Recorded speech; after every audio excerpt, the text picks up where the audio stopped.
దేవునికి స్తోత్రం కలుగును గాక. ప్రభువైన యేసు క్రీస్తు నామమున సంఘములో ఉన్న బిడ్డలకు నూతన సంవత్సర శుభాకాంక్షలు తెలియజేస్తున్నాను. అదేవిధంగా వందనాలు, శుభములు తెలియజేస్తున్నాను. యూట్యూబ్లో చూస్తున్న మా ప్రియ సహోదరులు, ఆత్మీయ బిడ్డలు, వారికి వారి కుటుంబానికి రాఫా రివైవల్ మినిస్ట్రీస్ తరపున నూతన సంవత్సర శుభాకాంక్షలు, వందనములు, శుభములు తెలియజేస్తున్నాను. మిమ్మలను, మీ కుటుంబాలను దేవుడు దీవించునుగాక, ఆశీర్వదించునుగాక. రాబోయే దినములలో ప్రభువు మీ జీవితంలో ఒక మేలు చేయడానికి, గొప్ప కార్యములు చేయడానికి, బహుమానములు మీకు ఇవ్వడానికి దేవుడు ఇష్టపడుతున్నాడు. అవి మేము పొందుకోవడానికి మీ హృదయాన్ని సిద్ధపరచుకోండి. దేవునికి వందనాలు, స్తోత్రాలు. ఈ దినమున నూతన సంవత్సరంలో ప్రవేశపెట్టిన మనము నూతన దినమున గత రాత్రి కాలంలో మీకు చెప్పాను, నూతన సంవత్సరములో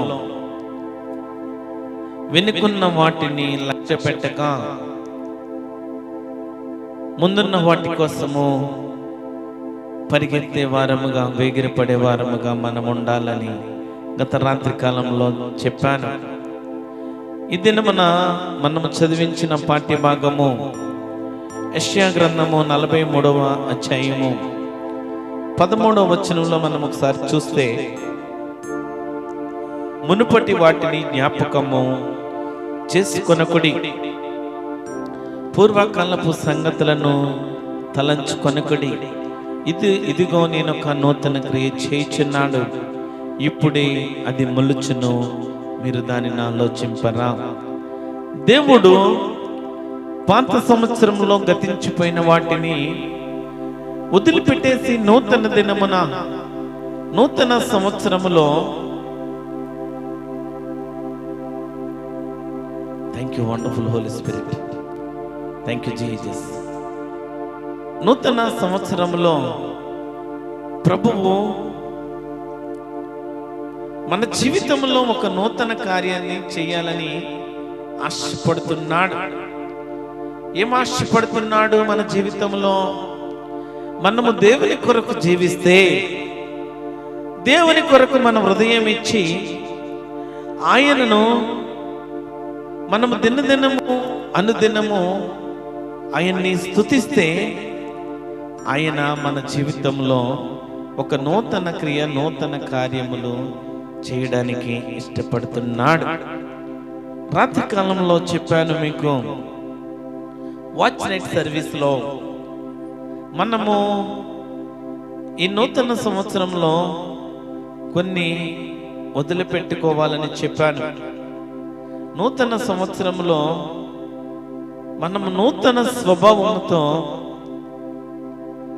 దేవుని పాదాల చెంతకు వచ్చి దేవుని యొద్ద కృతజ్ఞతగా బ్రతకాల. యెహెజ్కేలు గ్రంథము 36వ అధ్యాయము, యెహెజ్కేలు గ్రంథము, thank you wonderful Holi spirit, 36వ అధ్యాయము 26వ వచనం చదువుతారా? Thank you wonderful Holi spirit. నూతన హృదయం మీకు ఇచ్చేదను, నూతన స్వభావం మీకు కలుగజేసేదను. రాతి గుండె మీలో నుండి తీసివేసి మాంసపు గుండెను మీకు ఇచ్చేదను. ఇక్కడ మనం ఈ వాక్యంలో జ్ఞాపకం చేసుకుంటే, నూతన హృదయము మీకు ఇచ్చేదను, నూతన స్వభావము మీకు కలుగజేసేదను, రాతి గుండె మీలో నుండి తీసివేసి మాంసపు గుండెను మీకు ఇచ్చేదను. మనలో ఉన్న ఆ రాతి గుండెను తీసివేసి మాంసపు గుండెను దేవుడు మనకిస్తానంటున్నాడు. ఈ 2025 సంవత్సరంలో మనం ప్రవేశించిన మనము నూతన స్వభావమును ఆయన ఇస్తానన్నప్పుడు, నూతన స్వభావమును మీకు ఇస్తున్నాను తీసుకోమన్నప్పుడు, ఆ నూతన స్వభావమును మనము తీసుకొని పాత జీవితము విడిచిపెట్టాలి. ఆ నూతన స్వభావము, నూతన స్థిరమైన మనస్సు మన జీవితంలోకి రావాలంటే మనము పాత జీవితాన్ని విడిచిపెట్టుటయే నూతన స్వభావము కలిగి ఉండడం. నూతన స్వభావం ఎలా కలుగుతుందండి? నూతన స్వభావం ఎలా కలుగుతుంది? తీతుకు రాసిన పత్రిక 3వ అధ్యాయము 5వ వచనం చదువుతారా? తీతుకు రాసిన పత్రిక 3వ అధ్యాయము 5వ వచనం. మనము నీతిని అనుసరించి చేసిన క్రియల మూలముగా కాక తన కనికరము చొప్పునని పునర్జన్మ సంబంధమైన స్నానము ద్వారాను పరిశుద్ధాత్మ మనకు నూతన స్వభావము కలుగజేయుట ద్వారాను మనల్ని రక్షించెను. పరిశుద్ధాత్మ దేవుడు పరిశుద్ధాత్మ మనకు నూతన స్వభావము కలుగజేయుట ద్వారాను మనల్ని రక్షిస్తుంది. మనము నీతిని అనుసరించి చేసిన క్రియల మూలముగా కాక తన కనికరము చొప్పున పునర్జన్మ సంబంధమైన స్నానము ద్వారాను పరిశుద్ధాత్మ మనకు నూతన స్వభావము కలుగు చేయటం ద్వారాను మనల్ని రక్షించెను. యేసుక్రీస్తు ప్రభువునందు ఎవరైతే విశ్వాసముంచి ఆయన్ను నమ్మి బాప్తిసం అనుభవంలోకి వస్తారో, చనిపోయి వారి జీవితంలో పాతవి అన్ని వదిలిపెట్టుకొని గత జీవితంలో పాపములన్నీ యేసుక్రీస్తు రక్తంలో కడుక్కొని వారు మరలా పునర్జన్మ, వారు ఆ దినమున వారి చేసిన క్రియలన్నీ చనిపోయి వారు చేసిన పాపములన్నీ ఆ దినమున సిలువలో కడగబడి రక్తములో కడగబడి మరలా కృత జన్మ మనకి పరిశుద్ధాత్మ దేవుడు ఇస్తాడు. పరిశుద్ధాత్మ అనే వరము ద్వారా ఎప్పుడైతే మనం బాప్తిస్మము తీసుకుంటామో పరిశుద్ధాత్మ దేవుడు మనకి నూతన స్వభావం కలుగు చేయటం ద్వారా మనకు రక్షణ కలుగుతుంది, మనల్ని రక్షిస్తాడు. ఈ నూతన సంవత్సరములో మనము ఒక స్థిరమైన మనస్సు కలిగి జీవించాలి. మనము ఎటువంటి స్థిరమైన మనస్సు కలిగి జీవించాలంటే, మనము కలిగి ఉండవలసిన మనస్సు ఎలాంటిదంటే ప్రభువు మనస్సు కలిగి మనము జీవించాలి. నూతన సంవత్సరంలో ఒక తీర్మానము తీసుకోవాలి. మనము స్థిరమైన మనసు నూతనముగా పుట్టించుము. కీర్తనల అధ్యాయము 10వ వచనము. స్థిరమైన మనసు నూతనముగా పుట్టించుము. ఆయనే మనకు నూతనముగా స్థిరమైన మనసును పుట్టించే దేవుడు. మనము కలిగి ఉండవలసిన మనస్సు ప్రభు యొక్క మనసు కలిగి జీవించాలి. ప్రభు యొక్క మనసు కలిగి జీవించాలి. పేతురు రాసిన మొదటి పత్రిక 4వ అధ్యాయము 1వ వచనం చదువుతారా? శరీరమందు శ్రమ పడిన గనక మీరును అట్టి మనస్సును ఆయుధముగా ధరించుకొనుడి. శరీర విషయంలో శ్రమ పడినవాడు శరీరమందు జీవించి మిగిలిన కాలం ఇక మీదట మనుజాశలను అనుసరించి నడుచుకొనక దేవుని ఇష్టానుసారముగానే నడుచుకున్నట్లు పాపముతో జోలికనేమీ లేక ఉండును. ఇక్కడ యేసుక్రీస్తు ప్రభు ఏ మనసు కలిగి ఉన్నాడంటే, క్రీస్తు శరీరమందు శ్రమపడును గనుక మీరు అట్టి మనసును ఆయుధముగా ధరించుకొనుడి. మనము ఈ లోకంలో ఈ శరీరంలో ఉన్నప్పుడు అనేక శ్రమలు వస్తాయి, అనేక హింసలు వస్తాయి, అనేక బాధలు వస్తాయి. యేసుక్రీస్తు ప్రభు కూడా మానవ రూపిగా ఉన్నప్పుడు అనేక మంది యేసుక్రీస్తు ప్రభుని శ్రమ పెట్టారు, బాధలు పెట్టారు, హింసలు పెట్టారు. ఆయన శ్రమ పడిన గనుక మీరును అట్టి మనసును ఆయుధముగా ధరించుకొనుడి. శరీర విషయంలో శ్రమ పడిన వాడు శరీరమందు జీవించు మిగిలిన కాలము ఇక మీదట మనుష్య జాలను మనుష్య ఆశలను అనుసరించి నడుచుకొనక, ఈ లోకంలో మనం శ్రమ పడిన తరువాత బాధలు కష్టాలు పడిన తర్వాత మిగిలిన కాలము ఇంకా మనము ఈ మనుష్య ఆశల కోసము వాటిని అనుసరించక దేవుని ఇష్టానుసారముగా నడుచుకున్నట్లు పాపముతో జోలిగా నేమియు లేక యుండెను. ఎప్పుడైతే యేసుక్రీస్తు ప్రభువునందు నీవు విశ్వాసముంచి నీ పాత జీవితాన్ని వదిలిపెట్టి యేసుక్రీస్తులోకి వస్తావో, యేసుక్రీస్తు ప్రభువు నా దేవుడు నా రక్షకుడు అని ఎప్పుడైతే నమ్మి బాప్తిసం పొందుతావో, మరలా ఇన్ని దినములు ఈ లోక ఆశలతో ఈ లోక పాపములతో నీవు ఈ లోకమును అనుసరించి నడుచుకున్నావు. కానీ మరలా దాని జోలికి పోకూడదు. ఒకసారి ఎప్పుడైతే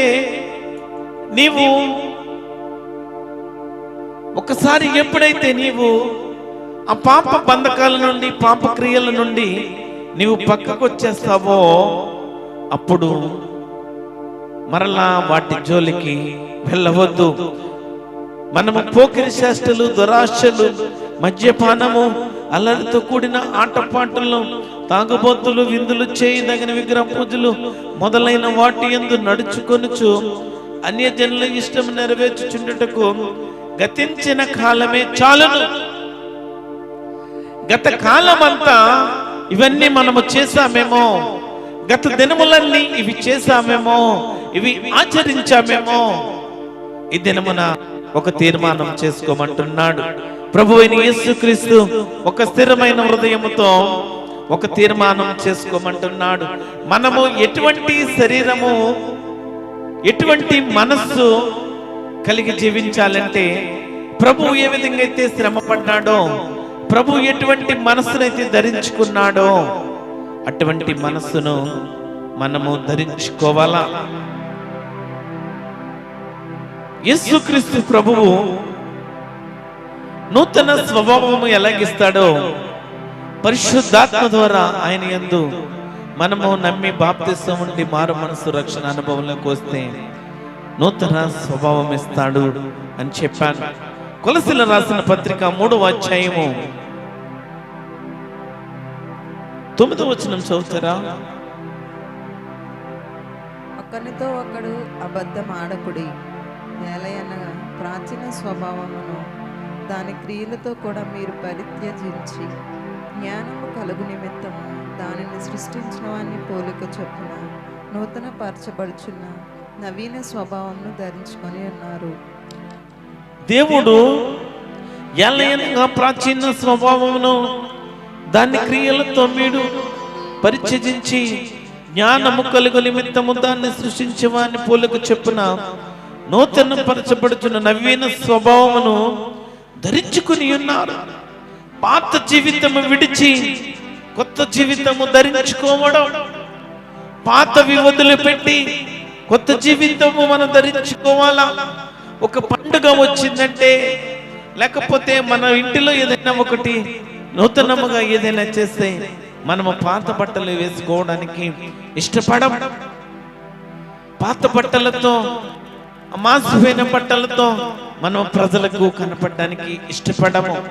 కానీ దేవుడు ఏం కోరుకుంటున్నాడంటే, నువ్వు పాత బట్టలు వేసుకోవడానికి ఇష్టపడవు, మనుషులు చూసే దానికోసమే నువ్వు ఈ లోకంలో ఇష్టపడట్లేదు. కానీ దేవుడు ఏం చెప్తున్నాడంటే, ఆ పాత జీవితము, దేవునికి ఇష్టం లేని జీవితము గత దినముల్లో నీ జీవితంలో ఉందేమో, గత దినముల్లో నీ జీవితంలో ఉందేమో. వదిలిపెట్టేసి నూతన స్వభావం ధరించుకో. ఆయన కొత్త జీవితాన్ని ఇస్తానంటున్నాడు, నూతన జన్మను నీకు ఇస్తానంటున్నాడు. ఆయన ఇచ్చే ఆ జన్మను, ఆ కొత్త జీవితాన్ని క్రైస్తవులుగా మనము ధరించుకోవాలా. పాత ఊపిరితిత్తుల్లో ఇంకనూ పాత జీవితము గడుపుతూ ఆ పాత ఊపిరితిత్తుల్లో ఈ ద్రాక్షారసాన్ని వేస్తే, ఈ కొత్త ద్రాక్షారసాన్ని వేస్తే అది మరలా మలినమైపోతుంది. నీ పాత జీవితాన్ని పరిశుద్ధపరచుకుని, పవిత్రపరచుకుని, నూతన సంవత్సరంలో ద్రాక్షారసముతో, క్రొత్త ద్రాక్షారసంతో క్రొత్త సంవత్సరంలో దేవునికి ఇష్టమైన బిడ్డలుగా మనము జీవించాలి. రోమీయులకు రాసిన పత్రిక 6వ అధ్యాయము, రోమీయులకు రాసిన పత్రిక 6వ అధ్యాయము 6వ వచనం చదువుతారా? ఏమనగా మనమిక్కను పాపమునకు దాసులము కాకుండుటకు పాప శరీరం నిరర్ధకమగునట్లు మన ప్రాచీన స్వభావము ఆయనతో కూడా సిలువ వేయబడినని ఎరుగుదుము. ఏమనగా మనమిక్కను పాపమునకు దాసులము కాకుండుటకు పాప శరీరము నిరర్ధమగునట్లు మన ప్రాచీన స్వభావం ఆయనతో కూడా సిలువ వేయబడని ఎరుగుదము. మనకు పాత స్వభావమును సిలువ వేయడం ద్వారా నూతన స్వభావమును మనము పొందుకుంటాము. ఆ ప్రాచీన స్వభావమును ఎప్పుడైతే వదిలిపెట్టేసుకుంటామో మన జీవితంలో నూతన స్వభావం వస్తుంది. ఆ సిలువలో ఆయన చనిపోయాడు, మన కోసం త్యాగం చేశాడు. ఎప్పుడైతే మన పాపములకు విమోచన, పాప క్షమాపణ జరిగిందో అప్పుడే మనము పాత స్వభావాన్ని వదిలిపెట్టేసుకుని నూతన స్వభావము కలిగి జీవిస్తాం. మనము ఎలాంటి స్వభావం కలిగి ఉండాలి, నూతన స్వభావం ఎలా కలుగుతుందో చూసాము. మనము ఎలాంటి స్వభావం కలిగి ఉండాలి? పేతురు రాసిన మొదటి పత్రిక 3వ అధ్యాయము 4వ వచనం.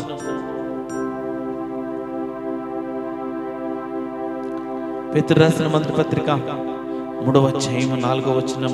సాధువైనట్టియు మృదువైనట్టియునైన గుణమను అక్షయ అలంకారము గల మీ హృదయపు అంతరంగ స్వభావము మీకు అలంకారంగా ఉండవలెను.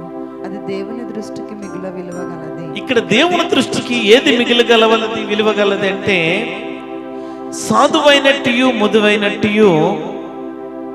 ఉన్న గుణమును అక్షయ అలంకారం గల మీ హృదయపు అంతరంగ స్వభావము మీకు అలంకారముగా ఉండవలను. మనం ఏ విధంగా ఉండాలంటే, మన ఎలాంటి స్వభావం కలిగి ఉండాలంటే మృదువైన గుణంతో కూడిన స్వభావము కలిగి ఉండాలి. అటువంటి స్వభావం కలిగి ఉన్నవారు దేవుని దృష్టికి మిగుల విలువ గలవారు. అక్షయ అలంకారములు గల మీ హృదయపు అంతరంగ స్వభావము అలంకారముగా ఉండాల. విశ్వాసులమైన మనము, దేవుని బిడ్డలమైన మనము, దేవుని ప్రజలమైన మనము అక్షయాలంకారము మన జీవితంలో ఉండాల. మన స్వభావము సాధువైనది, మంచిది అయినది, మృదువైనది గుణముతో అటువంటి స్వభావము కలిగి మనము జీవించాల. ఎందుకంటే అదే మనకు అలంకారము. అట్టి మంచి స్వభావం మనకు అలంకారము. అదే దేవునికి ఇష్టమైనది.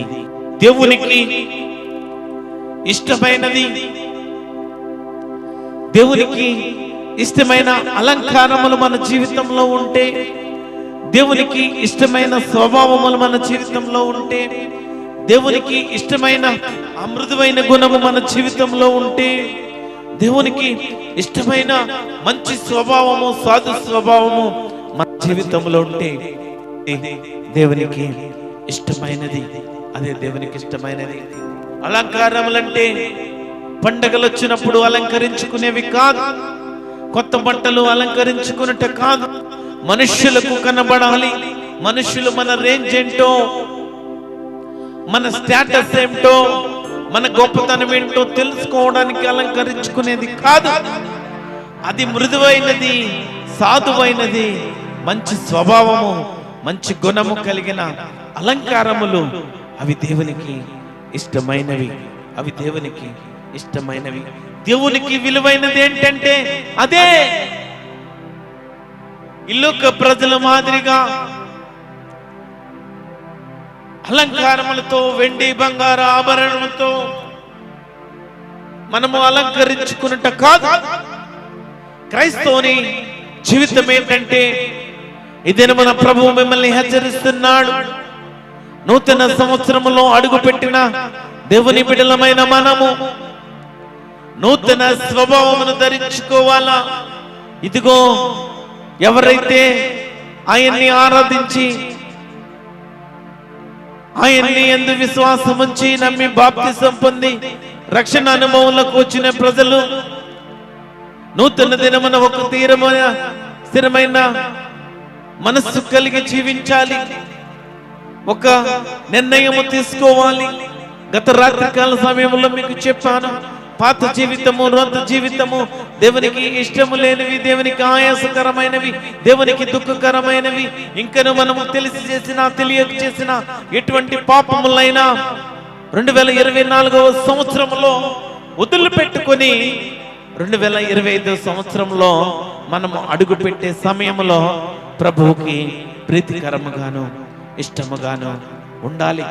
మన హృదయము ఆ పాత జీవితంలో ఉన్న మలినము తీసివేసి నూతన స్వభావమును మనము ధరించుకోవాలా. నూతన స్వభావమును మనము ధరించుకోవాలి. మనము ఎలాంటి స్వభావం కలిగి ఉండాలో రెండవ అంశము చూద్దాం. ఎఫెసీయులకు రాసిన పత్రిక 4వ అధ్యాయము 24వ వచనము. ఎఫెసీయులకు రాసిన పత్రిక 4వ అధ్యాయము 24వ వచనం. నీతియు యథార్థమైన భక్తియు గలవారై దేవుని పోలికగా సృష్టింపబడిన నవీన స్వభావమును ధరించుకొనవలెను. ఇక్కడ నీతియు యథార్థమైన భక్తియు గలవారమై దేవుని పోలికగా సృష్టింపబడిన నవీన స్వభావమును ధరించుకొనవలెను. ఎవరు ధరించుకోవాలా? దేవుని బిడ్డలమైన మనము గత జీవితంలో వ్యర్థముగా బ్రతికామేమో, గత జీవితము దేవునికి ఆయాసకరముగా ఉన్నదేమో. నీతియు యథార్థమైన భక్తియు గలవారై దేవుని పోలికగా సృష్టింపబడిన నవీన స్వభావమును ధరించుకోవాలా. మనము దేవుని పోలికగా సృష్టించబడిన నవీన స్వభావము కలిగి ఉండాలా. నీవు నేను దేవుని కుమారులము. ఒక యాక్టర్ కోసం మనం చెప్పుకుంటే పలానా వారి కుమారుడండి, ఎంత వినయముగా ఉంటాడో, ఎంత మర్యాదగా ఉంటాడో, పెద్దల పట్ల ఎంత భయభక్తులు కలిగి జీవిస్తాడో అని గొప్పగా చెప్పుకుంటాం, గొప్పగా చెబుతారు. పలానా నాయకుడు అన్ని మంచి పనులు చేస్తాడు, పలానా నాయకుడు గొప్ప నాయకుడండి, సేవాభావం కలిగిన నాయకుడు, స్వార్థము లేని నాయకుడు అని ప్రజలు చెప్పుకుంటారు. క్రైస్తవుడుగా నీ గురించి నా గురించి ప్రజలు ఆ విషయాలు చెప్పుకోవాలి. ఎందుకంటే దేవుడు మన జీవితంలో చూపించిన ఆ ప్రేమ వెలుగును మనం ప్రకటించాలి. దేవుడు ప్రేమను ప్రకటించిన దేవుడు, దేవుడు వెలుగును మనకిచ్చిన దేవుడు. ఆ వెలుగును అనేక మందికి ప్రకటించమన్నాడు, అనేక మందికి ప్రకటించమన్నాడు. మన కోసం అనేక మంది సాక్ష్యాన్ని ఇవ్వాలా. ఏమని? నా కుమారుడు గొప్ప సాక్ష్యము కలవాడు, నా కుమారుడు గొప్ప మేలులు కలవాడు, అనేక మందికి ఆశ్చర్య కార్యములు మేలులు చేసే దేవుడు అని సాక్ష్యము చెప్పాలా, సాక్ష్యము చెప్పాలా. రోమీయులకు రాసిన పత్రిక 8వ అధ్యాయము, రోమీయులకు రాసిన పత్రిక 8వ అధ్యాయము 9వ వచనం చదువుతారా? Thank you wonderful Holi Spirit. దేవుని ఆత్మ మీలో నివసించి ఉన్న ఎడల మీరు ఆత్మ స్వభావము గలవారే గాని శరీర స్వభావము గలవారు కారు. ఎవడైనను క్రీస్తు ఆత్మ లేనివాడైతే వాడాయన వాడు కాడు. ఈ వాక్యంలో మనం చూస్తే ఆత్మ స్వభావము కలిగి ఉండాలా. మనము ఎలాంటి స్వభావం కలిగి ఉండాలంటే ఆత్మ స్వభావము కలిగి ఉండాలా. 9వ వచనంలో మనం చూస్తే దేవుని ఆత్మ మీలో నివసించి ఉన్న ఎడలా మీరు ఆత్మ స్వభావం గలవారే కానీ శరీర స్వభావం కలవారు కారు. ఎప్పుడైతే పరిశుద్ధాత్మ దేవుడును మన జీవితంలోకి ఆహ్వానించామో, ఎప్పుడైతే మన జీవితము పాతవి వదిలిపెట్టుకొని దేవుని యందు నమ్మి బాప్తిసం తీసుకుని రక్షణ అనుభవంలోకి వచ్చిన మనము, ఆ దినము నుండి దేవుని ఆత్మ మనలో నివసించిన ఎడల మనము ఆత్మ స్వభావము గలవారే కానీ శరీర స్వభావం కలవారము కాదు. అప్పటి వరకు మనము ఈ లోక క్రియలు, అప్పటి వరకు మనము ఈ లోక ఆశలు నెరవేర్చుకున్నాం. అప్పటి వరకు మనము ఈ లోక పాపములతో, ఈ లోకపు అలవాట్లతో దేవునికి వ్యతిరేకమైనవి చేశాం. కానీ అప్పటి వరకు మనము శరీర సంబంధులము, శరీర కార్యాలు నెరవేర్చుకున్న వాళ్ళము, శరీర స్వభావం గలవారము. ఎప్పుడైతే మనము మరలా దేవుని యొద్దకు వచ్చి ఆయన రక్తంలో మన పాపములు కడుక్కొని, మన పాపములు ఎప్పుడైతే వదిలిపెట్టేసి దేవునిలో మనము బలపడ్డామో, ఆ దినము నుండి మనము ఆత్మ స్వభావము గలవారమే. ఈ దినమున క్రైస్తవులకు, దేవుని బిడ్డలకు ప్రభువు హెచ్చరిస్తున్నాడు. ప్రభు అయిన యేసుక్రీస్తు చెప్తున్నాడు. ఏం చెప్తున్నాడంటే, ఎన్ని దినములు దేవునికి వ్యతిరేకంగా బ్రతికావేమో, దేవుని ఆత్మ నీళ్ళు లేకుండా బ్రతికావేమో, మారు మనసు పొంది కూడా, మారు మనసును బాప్తిసం తీసుకున్నా కూడా మరలా నీవు దేవునికి విరోధముగానే బ్రతికావేమో, నీలో ఆత్మకార్యము జరగలేదేమో, నీలో శరీర కార్య స్వభావమే ఉందేమో. దేవుడు ఈ దినమున మరలా మాట్లాడుతున్నాడు. నీలో ఆత్మ స్వభావము కలిగి ఉండాలా.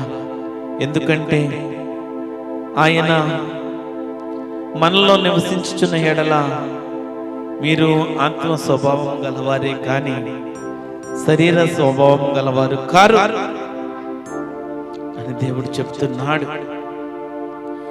యెషయా గ్రంథము 25వ అధ్యాయము వచనం మనం చూస్తే, యెషయా గ్రంథము 25వ అధ్యాయము 1వ వచనం మనం చూస్తే, యెహోవా నీవే నా దేవుడవు, నేను నిన్ను హెచ్చించెదను, నీ నామమును స్తుతించెదను.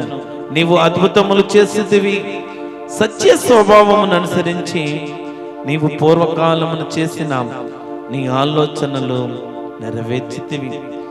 సత్యముతో కూడిన స్వభావము కలిగి ఉండాలి. 4వ అంశం ఏంటంటే, సత్యముతో కూడిన స్వభావము కలిగి ఉండాలి. ఇక్కడ యెహోవా నీవే నా దేవుడవు, నేను నిన్ను హెచ్చించెదను, నీ నామమున స్తుతించెదను. నీవు అద్భుతములు చేసేదివి, సత్య స్వభావమును అనుసరించి నీవు పూర్వకాలమున చేసిన నీ ఆలోచనలు నెరవేర్చితివి. సత్య స్వభావము, సత్యముతో కూడిన స్వభావము మనము కలిగి జీవించాలి.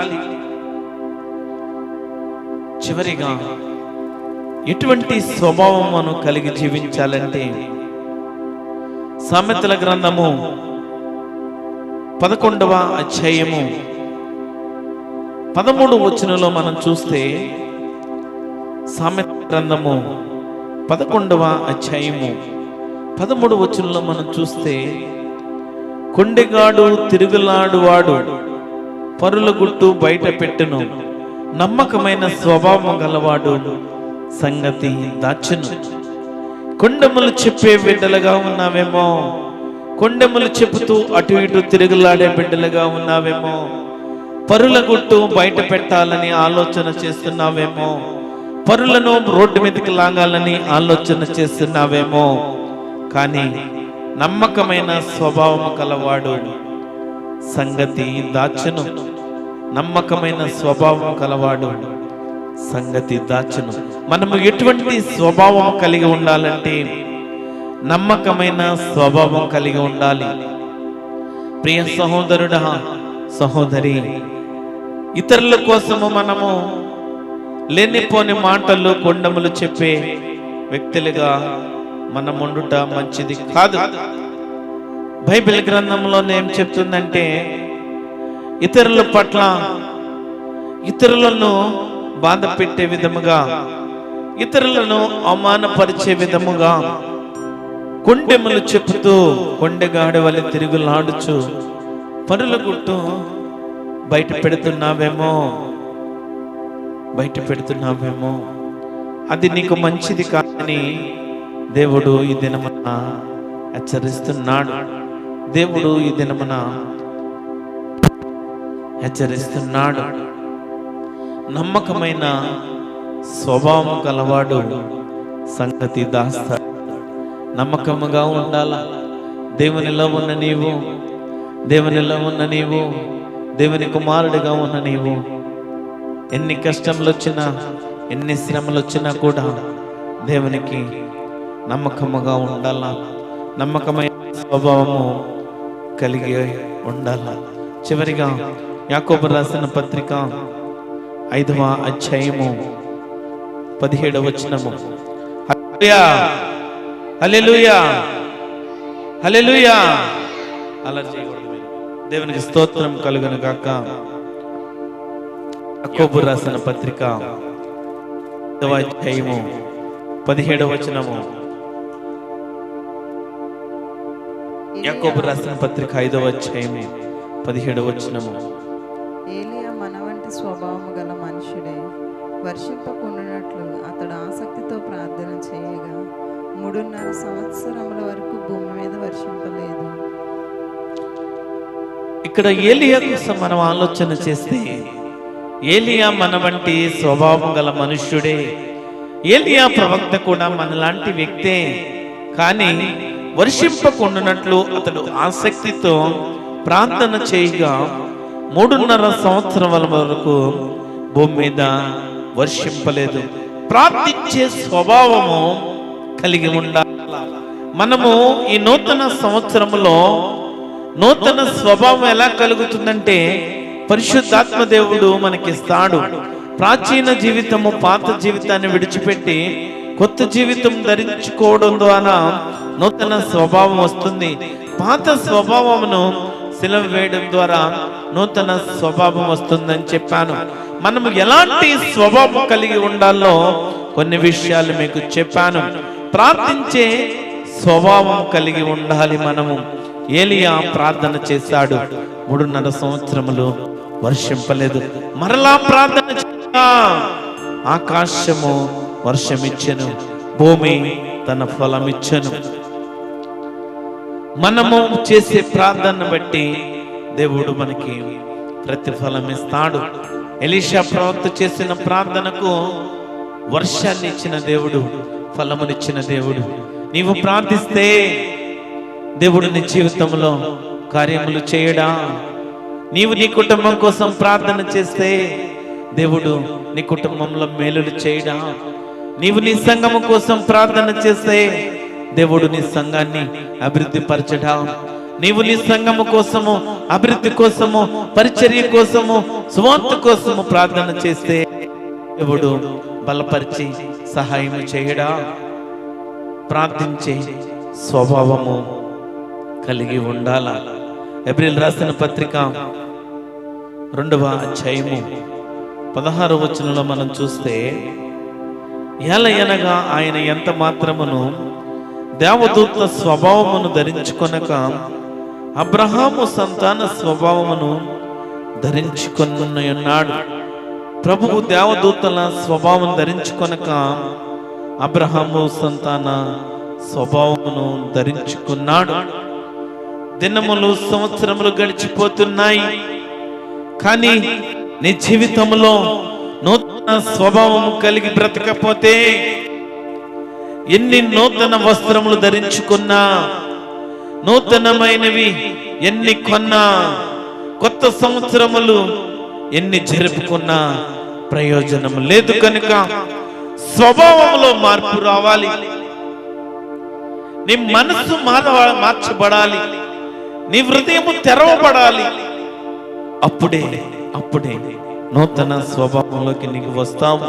నీ పాత జీవితాన్ని విడిచిపెట్టుట ద్వారా మాత్రమే నీవు నూతన స్వభావము నీలోకి వస్తుంది. పాత జీవితాన్ని వదిలిపెట్టేసి కొత్త జీవితంలోకి మనము రావాలి. గత రాత్రి కాలం సమయంలో చెప్పాను, దేన్ని విడిచిపెట్టాయాలి. దేవునికి ఇంచుమించు 7 చెప్పాను, మీకు 7 మాటలు చెప్పాను. విడిచిపెట్టవలసినవన్నీ విడిచిపెట్టేయాలి. కొరింథీయులకు రాసిన 2వ పత్రిక 5వ అధ్యాయము 17వ వచనం చదువుతానా? Thank you wonderful Holi spirit. ఎవడైనను క్రీస్తునందు నీడల వాడు నూతన సృష్టి, పాతవి గతించి కాగా క్రొత్తవాయెను. Thank you wonderful Holi spirit.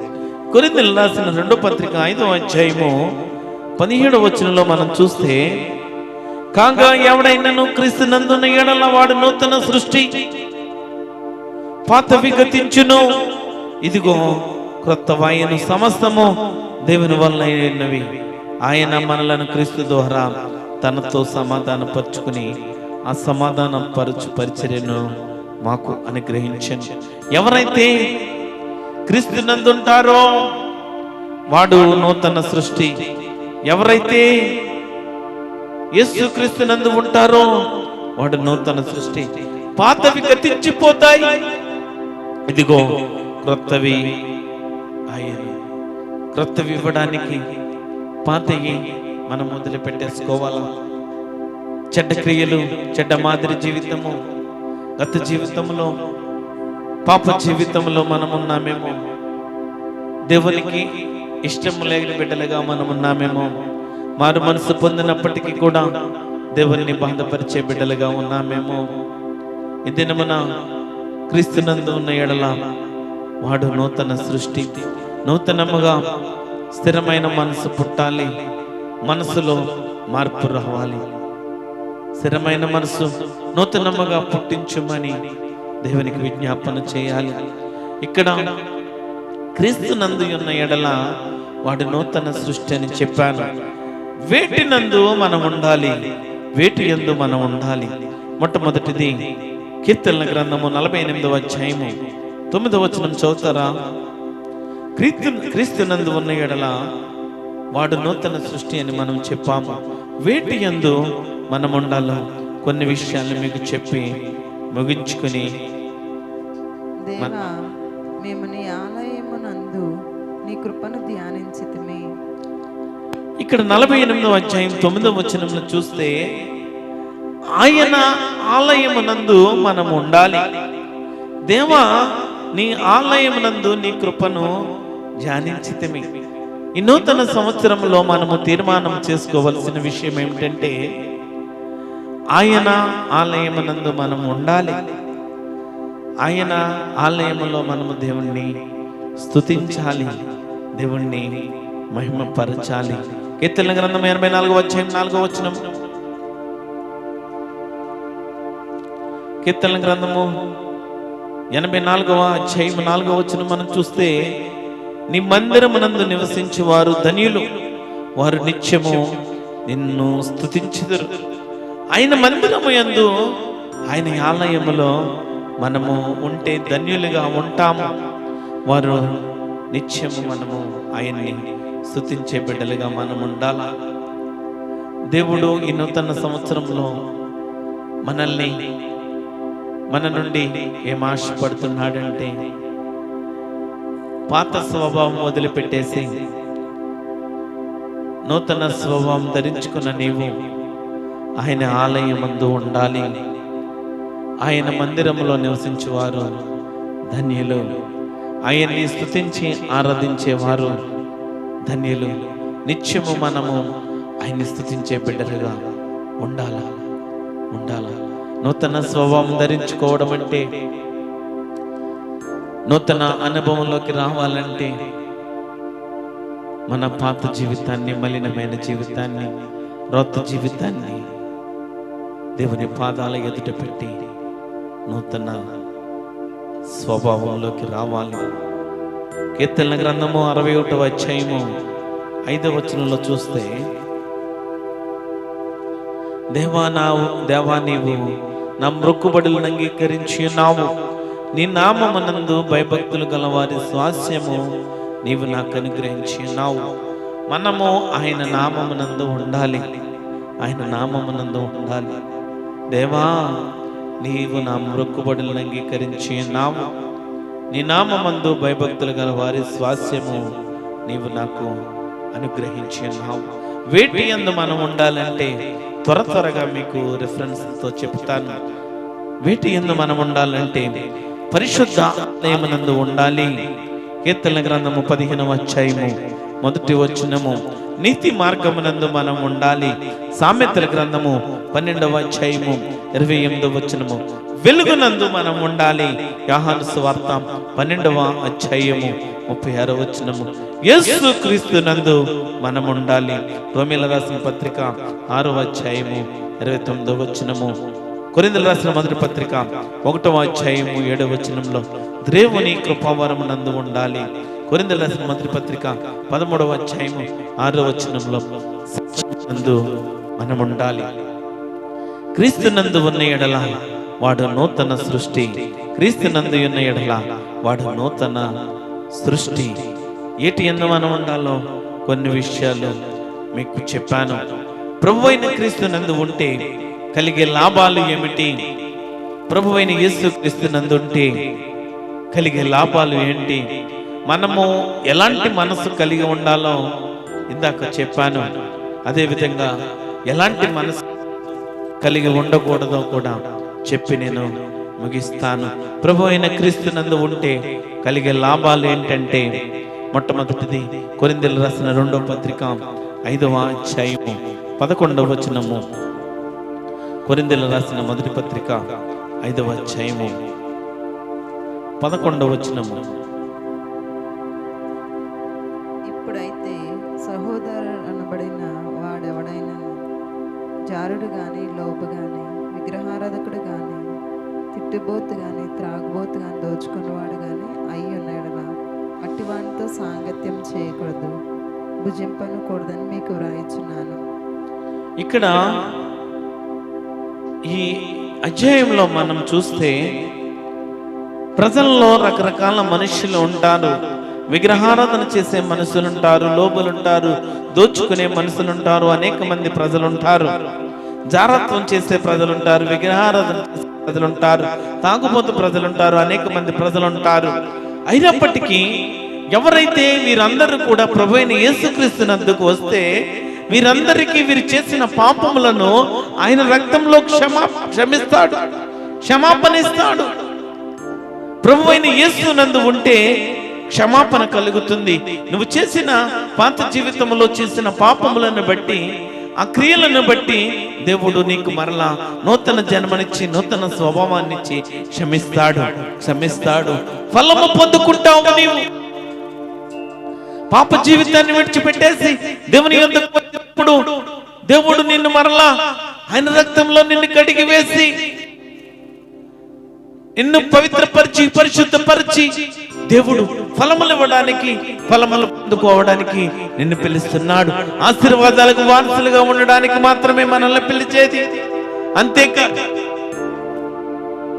ఇల్లు ప్రజలు అనుకున్నట్టు మన దగ్గర ఉన్న డబ్బులు తీసుకోవడానికో, మన దగ్గర ఉన్న బంగారం తీసుకోవడానికో, మన దగ్గర ఉన్న అనేకమైనవి తీసుకోవడానికి దేవుడు మనల్ని పిలవట్లేదు. వెలుగునిచ్చిన దేవుడు జీవమునివ్వడానికి పిలుస్తున్నాడు. వెలుగునిచ్చిన దేవుడు పరలోక రాజ్యంలో మనం ఉండడానికి ఆయన మనల్ని పిలుస్తున్నాడు. వెలుగునిచ్చిన దేవుడు సంతోషంగా ఉండడానికి మనల్ని పిలుస్తున్నాడు.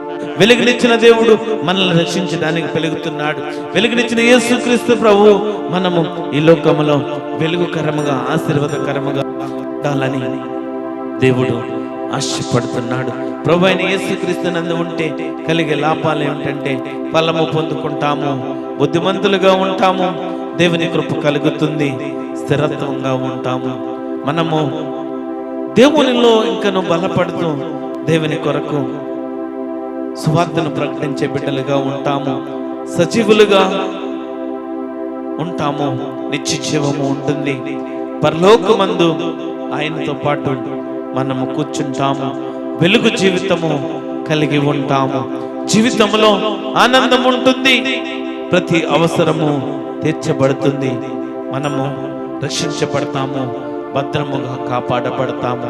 ప్రభు అయిన యేసుక్రీస్తులో ఉంటే మనము, ఆయన యందు మనము ఉంటే మన జీవితంలో అనేక లాభములు ఉంటాయి. నీ జీవితంలో అనుదినము ప్రభువును గూర్చిన క్రియ జరగడమే నూతన సంవత్సరమునకు నాంది. అనుదినము ప్రభువు గూర్చిన క్రియ జరగాల. నీ నూతన సంవత్సరానికి అదే నాంది. ఎలాంటి మనసు ఉండకూడదు. 2-3 అంశాలు మనం చూసుకుని వాక్యాన్ని ముగించుకొని మనం ప్రభు వలలోకి వెళ్దాం. అలాంటి మనస్సు ఉండకూడదు. హోషేయ గ్రంథము 10వ అధ్యాయము 2వ వచనము. దేవుని బిడ్డలకు, దేవుని విశ్వాసులకు ఈ నూతన సంవత్సరంలో ఉండకూడనిది ఏంటంటే, దేవుని కుమారులుగా, దేవుని కుమార్తెలుగా పిలువబడుతున్న మనము, ఆయనకిష్టమైన మనము, ఆయనకిష్టమైన ప్రజలమైన మనము, మన జీవితంలో ఎలాంటి మనసు ఉండకూడదంటే హోషేయ గ్రంథము 10వ అధ్యాయము 2వ వచనం చదువుతారా? హోషేయ గ్రంథము 10వ అధ్యాయము 2వ వచనం.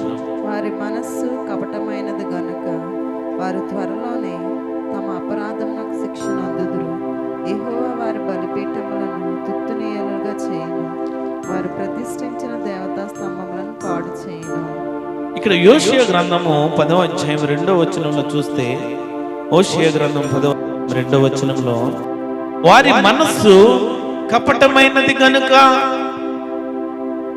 దేవునిలో ఉన్న మనము దేవుని మనసును, ప్రభు మనసును స్వీకరించాల్సిన మనము కపటమైన మనసును మన జీవితంలో ఉంచుకుంటున్నాము. ప్రభువు ప్రేమ ఏ విధంగా కలిగి ఉన్నాడో, ప్రభు ఎటువంటి మనసు కలిగి ఉన్నాడో అది అలవర్చుకోవలసిన మనము, అది ధరించుకోవలసిన మనము కపటమైన మనసు ఎంచుకుంటున్నాము. కపటమైన మనసు మన జీవితంలో ఉంటుంది కనుక దేవుడు మన జీవితంలో ఏది చేయలేకపోతున్నాడు. ఈ వాక్యాన్ని మనం పరిశీలన చేస్తే, మనసు కపటమైనది కనుక వారు త్వరలోనే తమ అపరాధమునకు శిక్ష నందుదురు. మన కపట మనసును బట్టి, మన స్వార్థపూరితమైన ఆలోచనలను బట్టి నేనే కనపడాలి, నా కుటుంబం మాత్రమే కనపడాలి, దేవుణ్ణి ప్రదర్శించట్లేదు, ఆ సిలువ వేయబడిన యేసు ప్రభువుని కనపరచట్లేదు. ఈ దినములలో క్రైస్తవ సంఘాలు ఆ విధంగా ఉన్నాయి. యేసుక్రీస్తు ప్రభువు కనపడాలా, యేసుక్రీస్తు ప్రభువు ఆయన మనసు కనబడాలా, యేసుక్రీస్తు ప్రభువు ఆయన ప్రేమ కనపడాలా. అంతేకాని మనుష్యులుగా మన స్టేటస్ ను బట్టి, మన డబ్బును బట్టి, వేసుకుండే అలంకారాలను బట్టి, మనం వేసుకుండే బంగారాలను, వెండిలను బట్టి, డైమండ్ నెక్లెస్లను బట్టి కనబడుట కాదు. కపటమైన మనసు కలిగి జీవించటం కాదు. మనం ప్రభువు మనసు కలిగి ఉండాలని చెప్పాను. ప్రభు యొక్క మనసు మనం కలిగి ఉండాలని చెప్పాను. మరలా చెప్తున్నాను, ప్రభు యొక్క మనసు మనం ఎప్పుడైతే కలిగి జీవిస్తామో, ప్రభువు ఆత్మ, ప్రభు శక్తి, ప్రభు మహిమ మన జీవితంలో, మన హృదయంలో ఎప్పుడైతే ఉంటుందో అప్పుడు మనము కపటమైన మనసు లేని వ్యక్తులుగా ఉంటాము. స్వార్థపూరితమైన ఆలోచనలు, నీ తోటి వారిని, నీ సహోదరులను ప్రేమించలేని ఆలోచనలు అవి నీ జీవితంలో ఉండవు. ప్రభు మనసు ఎప్పుడైతే నీ జీవితంలో ఉంటుందో అప్పుడు నీలో చెడ్డమైన ఆలోచనలకు దారి ఉండదు. సాతాను ఎంత ప్రయత్నించినా కూడా దేవుడు వాక్యము ద్వారా నిన్ను గద్దిస్తూ ఉంటాడు. దేవుడు వాక్యము ద్వారా నిన్ను సరి చేస్తూ ఉంటాడు. ఆ తలంపులు నీలోనికి రావు. ప్రభు మనసు కలిగి జీవించాల. ఈ నూతన సంవత్సరములో దేవుడు మీతో చెప్తున్న మొదటి మాట ఏంటంటే, నూతన స్వభావము కలిగిన మనము, నూతన సంవత్సరములో అడుగుపెట్టిన మనము ప్రభు మనసు కలిగి ఉంటామని ఒక తీర్మానం తీసుకోవాలా. కష్ట సమయంలోను, దుఃఖ దినముల్లోను, సంతోషముల్లోను, బాధల్లోను దేవుణ్ణి పక్కన పెట్టే క్రైస్తవులు ఎక్కువైపోయారు. దేవుడిని కనపరచని క్రైస్తవులు ఎక్కువైపోయారు. దేవుణ్ణి మహిమపరచే బిడ్డలు తక్కువైపోయారు. నువ్వు కనపడాలని ఆశపడితే ఒక దినాన్న పడిపోతావు. దేవుడు మరలా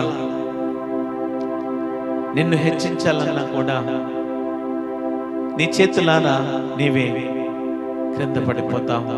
బైబిల్ గ్రంథంలో ఒక మాట ఉంటుంది, తను తాను తగ్గించుకున్నవాడు హెచ్చించబడనని దేవుడు వాగ్దానం ఇచ్చాడు. తను తాను ఎవరైతే తగ్గించుకుంటారో, తను తాను ఎవరైతే తగ్గించుకుంటారో వారిని హెచ్చిస్తానన్న దేవుడు, హెచ్చిస్తానన్న దేవుడు.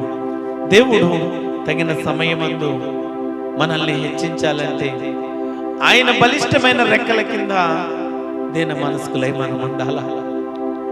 మన హృదయంలో కపటము, స్వార్థము, అసూయ, కుట్రలు ఇవి మన జీవితంలో ఉన్నంత కాలము తోటి వ్యక్తిని, ఎదుటి వ్యక్తిని ప్రేమించలేని వ్యక్తిగా ఉంటే, ప్రభు మనసు కలిగి మనం జీవించకపోతే క్రైస్తవుడు అని పేరుకు అర్థము లేదు.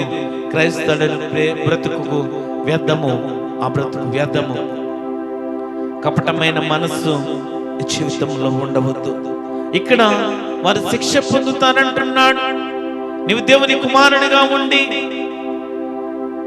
దేవుని బిడ్డగా ఉండి, దేవుని శిష్యుడిగా ఉండి, పాటలు పాడుతూ, పరిచారము చేస్తూ, సువార్తను ప్రకటిస్తూ, సంఘములో పనులు చేస్తూ ఉన్నంత మాత్రాన నీ హృదయంలో కపటము, స్వార్థము, ప్రభు మనసు లేకుండా నీవు జీవిస్తే ఒక దినాన్న శిక్ష పొందడానికి నువ్వు అర్హుడవే. శిక్ష పొందుతారని చెప్తున్నాడు. వారి హృదయంలో కపటమైన మనస్సు, కపటమైన మనస్సు, వారిలో కపటమైన మనస్సు ఉన్నందున వారు శిక్షనందడానికి పాత్రులు, శిక్షనందడానికి పాత్రులు. ద్వితీయోపదేశ కాండము 15వ అధ్యాయము 9వ వచనం చూస్తారా, చదువుతారా? ద్వితీయోపదేశ కాండము. Thank you wonderful Holi Spirit. 15వ అధ్యాయము 9వ వచనం. విడుదల సంవత్సరమైన 7వ సంవత్సరము సమీపమైనదని చెడ్డ తలంపు నీ మనస్సులో పుట్టక ఉండినట్లు జాగ్రత్త పడము. పేదవాడైన నీ సహోదరుని ఎడల కటాక్షము చూపక, నీవు వానికి ఏమీ ఇయ్యకపోయిన ఎడల వాడు ఒకవేళ నిన్ను గూర్చి యెహోవాకు మొరపెట్టును, అది నీకు పాపమగు. ఇక్కడ మనం ద్వితీయోపదేశ కాండం 15వ అధ్యాయంలో మనం చదివితే, చెడ్డ తలంపు కలిగిన మనస్సు ఉండకూడదు. చెడ్డ తలంపు నీ మనసులో పుట్టకయుండునట్లు జాగ్రత్త పడుము. ప్రభువు మనసు కలిగిన మనము చెడ్డ ఆలోచనలు మన జీవితంలోకి రావద్దు. ఈ దినమున నూతనముగా మనము ఒక స్థిరమైన తీర్మానం ఏం తీసుకోవాలంటే, ప్రభువు మనస్సు మనము కలిగి జీవిస్తాము. ప్రభువైన యేసుక్రీస్తు మనసు మనము కవచముగా ధరించుకుంటే కపటమైన మనస్సు ఉండకూడదు. చెడ్డ తలంపు కలిగిన మనస్సు ఉండకూడదు. చెడ్డ తలంపు నీ మనసులో పుట్టక ఉన్నట్లు జాగ్రత్త పడము. బీదవాడైన నీ సహోదరుని ఎడల కటాక్షము చూపక, నీవు వానికేమి ఇయ్యకపోయిన ఎడల వాడొకవేళ నిన్ను గూర్చి యెహోవాకు మొరపెట్టును, అది నీకు పాపమగును. నీవు ఎవరి పట్ల అయినా ఏదైనా చేయరానికి చేసావేమో, ఎవరికైనా సహాయం చేయమంటే నీవు చేయలేకపోయావేమో, నువ్వు చేయగలిగిన స్థితిలో ఉన్నా కూడా చేయకపోయావేమో. దేవునికి ఆ సహోదరుడు మొరపెడితే అది నీ జీవితంలో పాపం అవుతుంది. ఆ కుమారుడు యెహోవాకు మొరపెట్టాడంటే, యెహోవాకు నువ్వు చేసిన ఆ క్రియలను బట్టి, నీ స్వంత ఆలోచనలు బట్టి కీడును చేసావా అని బట్టి యెహోవాకు మొరపెడితే అది నీకు పాపం అవుతుంది. నీవు మేలు చేయగల స్థితిలో ఉన్నప్పుడు మేలు చేయకుండా ఉంటే దానిని బట్టి యెహోవాకు మొరపెడితే అది నీకు పాపం అవుతుంది. చెడ్డ తలంపు కలిగిన మనస్సు ఉండకూడదు. మనము ప్రభు మనస్సు కలిగిన బిడ్డలము. చెడ్డ తలంపు కలిగే మనస్సు ఉండకూడదు. దినవృత్తాంతాలు 2వ గ్రంథము 26వ అధ్యాయము 16వ వచనం మనం చూద్దాం. Thank you wonderful Holi spirit. దినవృత్తాంతములు 2వ గ్రంథము 26వ అధ్యాయము 16వ వచనంలో మనం చూస్తే, అయితే అతడు స్థిరపడిన తర్వాత అతడి మనస్సున గర్వించి చెడిపోయాను. ప్రభు మనస్సు ఉన్న మనము గర్వించే మనస్సు ఉండద్దు. గర్వము, అహంకారము మన జీవితంలో ఉండవద్దు. ఎప్పుడైతే మనము గర్విస్తామో, ఎప్పుడైతే మనము మన ఈగో ఎప్పుడైతే మనము చూపిస్తామో, అతడు స్థిరపడిన తర్వాత అతడు మనస్సున గర్వించి చెడిపోయాడంట. ఇక్కడ మనం ఎప్పుడైతే గర్వపడతామో, ఎప్పుడైతే డబ్బు సంపాదించిన తర్వాత, స్థిరపడిన తర్వాత, ఆస్తులు సంపాదించిన తర్వాత, లేకపోతే నువ్వు బలపడిన తర్వాత, లేకపోతే నీ కుటుంబము దీనస్థితిలో, పేద స్థితిలో ఉన్నప్పుడు ఎవరొకరు సహాయము దేవుడి ద్వారా పొందుకొని ఈ దినమున నీ కుటుంబము అభివృద్ధిలోకి వచ్చిన తర్వాత గర్వము నీ హృదయంలోకి వచ్చి గర్వించే బిడ్డగా నీవుంటే, భక్తులు అనేక మంది పడిపోయారు, చెడిపోయారు. వారికన్నా ఎక్కువ ఏమీ కాదు నేను. నువ్వు చేసిన సహాయాన్ని, దేవుడు బిడ్డల ద్వారా చేసిన మేలులను మర్చిపోయి కృతజ్ఞత కలిగి జీవించకుండా, కృతజ్ఞత లేకుండా గర్వించే వాడిగా ఉంటే, గర్వించే మనసు నీలో ఉంటే ఒక దినమున పడిపోతావు, చెడిపోతావు. ప్రభువైన యేసుక్రీస్తు మనసు కలిగిన మనము మన హృదయంలో గర్వము ఉండొద్దు, గర్వము ఉండొద్దు. ఎల్లప్పుడూ కూడా ఆయన బలిష్టమైన చేతి క్రింద దీన మనస్కులై ఉండాలి, దీన మనస్కులై ఉండాలి. ఆయన బలిష్టమైన చేతి కింద దీన మనస్కులై ఉండాలి. ఆయన బలిష్టమైన చేతుల కింద మనము దీన మనస్కులై ఉండాలి. దినవృత్తాంతాల 2వ గ్రంథం 36వ అధ్యాయము 13వ వచనంలో మనం చూస్తే, కఠినమైన మనస్సు ఉండకూడదు. కఠినమైన మనస్సు మన జీవితంలో ఉండకూడదు. కీర్తనల గ్రంథము 12వ అధ్యాయము 2వ వచనంలో మనం చూస్తే, మోసకరమైన మనస్సు ఉండకూడదు. ఇతరులను ఏ గొంతులోకి పడవేయాలో, ఇతరులను ఏ విధంగా మోసపరచాలో, ఇతరులను ఏ విధంగా నష్టపరచాలో ఇది మన జీవితంలో ఉండకూడదు. ప్రభువైన యేసుక్రీస్తు మనస్సు మనకుంటే, అటువంటి మనస్సును మనం ధరించుకుంటే మనకు మోసపూరితమైన మనస్సు ఉండకూడదు. బుద్ధిహీనుల మనస్సు ఉండకూడదు. సామెతల గ్రంథము 15వ అధ్యాయం 7వ వచనము, సామెతల గ్రంథం 25వ అధ్యాయం 14వ వచనంలో కపటమైన మనస్సు ఉండకూడదు. ప్రసంగి గ్రంథము 10వ అధ్యాయము 20వ వచనంలో చూస్తే శపించే మనస్సు ఉండకూడదు. ఇర్మియా గ్రంథము 5వ అధ్యాయము 23వ వచనంలో మనం చూస్తే ద్రోహము చేయు మనస్సు ఉండకూడదు. ఎజ్కేల్ గ్రంథము 6వ అధ్యాయము 9వ వచనంలో చూస్తే వ్యభిచారపు మనస్సు ఉండకూడదు. దానియేలు గ్రంథము 5వ అధ్యాయము 21వ వచనంలో మనం చూస్తే పశువుల వంటి మనస్సు మనకు ఉండకూడదు. ఈ దినమున నూతన సంవత్సరంలోకి ప్రవేశపెట్టిన మనము నూతన స్వభావమును ధరించుకొని ఒక స్థిరమైన ప్రభువు మనస్సు కలిగి దేవుని ఆలయమందు ఎల్లప్పుడూ స్థిరమైన హృదయముతో ఆయన్ని స్థుతించే బిడ్డలుగా ఉండాలి. ప్రభువైన మనస్సు, ప్రభువు మనస్సు మన జీవితంలో ఉంటే మన జీవితంలో ఉండకూడదు. పాత స్వభావమును విడిచిపెట్టి నూతన జీవితంలో నూతన స్వభావాన్ని దర్శించుకొని అక్షయ కిరీటమును నూతన కవచాన్ని ధరించుకుని దేవునికి ఇష్టలుగా దేవుని బిడ్డలుగా ఉండుటకు ఈ నూతన సంవత్సరములో మనం ఇంకా నూతన కార్యాలు చూడడానికి, నూతన మేలులు చూడడానికి, నూతనముగా అనేక మందిని దేవుని రాజ్యములోకి నడిపించడానికి అట్టి కృప ప్రభువైన యేసుక్రీస్తు దేవుడు మనకి సహాయం చేయనుగాక. కృప కలిగిన దేవా, చేయగల తండ్రి, నీ బంగారు పాదాలకు వెళ్ళని వందనాలు తండ్రి. కొద్ది నిమిషాలు నీ వాక్యాన్ని దేవా మీ నోటు వాక్కు ద్వారా, మీ ఆత్మ నడిపింపు ద్వారా రిలీజ్ చేసినందుకు నీకు వందనాలు, స్తోత్రాలు. అనేక మందికి దీవెనకరంగా ఆశీర్వాదకరంగా ఉంచండి దేవా. నీకే వందనాలు, స్తోత్రాలు తెలియజేస్తూ నజరేయుడైన యేసుక్రీస్తు నామములో ప్రార్థన అడిగి వేడుకొంచున్నాం తండ్రి. ఆమేన్, ఆమేన్. Thank you wonderful Holi spirit.